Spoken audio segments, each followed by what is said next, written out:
Hey everyone, today I'm going to talk about the XLOOKUP function in Excel. Now, if you're like me and when you were growing up you were taught to use VLOOKUP and I've used it ever since and it's been really useful, you're going to love this. So I've got here my list of car models and the companies that make them and some car models that I want to look up. Now in this case, VLOOKUP wouldn't work without a little bit of fiddling around because the model that we want to look up has to be on the left of the table that we're looking at, but here it's on the right. So either we'd have to drag this whole table across or use the index and match functions instead. But with XLOOKUP, we don't have to worry about that. So let's start equals XLOOKUP. We're going to choose our lookup value. So as before with VLOOKUP, that's just what we're searching for. Now here's where it gets a bit different. We're first going to select a lookup array. So that's, in this case, the column that we want to search for to find our car model. And now instead of having to choose a column number out of a table that we've selected, this time we can choose a whole separate return array. And it doesn't matter whether that's before or after what we're searching for. So in this case, it's going to be the column before.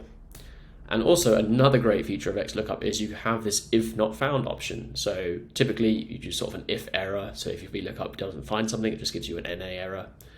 But in this case, you can actually say in the formula, company not found.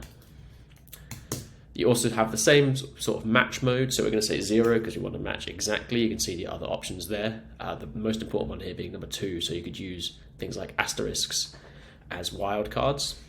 And also another fun option is that you have the search mode, so we're going to put 1 because we want to search first to last. But typically, if you remember, VLOOKUP will always find the first match and give you that one. But with XLOOKUP, you can actually tell it to look up your columns instead of down. And there we go. And we can copy that down. And that's worked perfectly.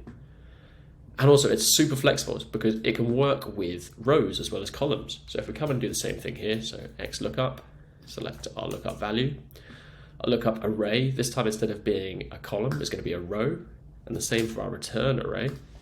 We're going to use our if not found again,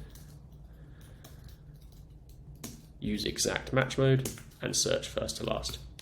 And there you go, it still worked even though we're working with columns instead of rows. So I don't know about you, but I'm never going to use VLOOKUP again, only XLOOKUP from now on.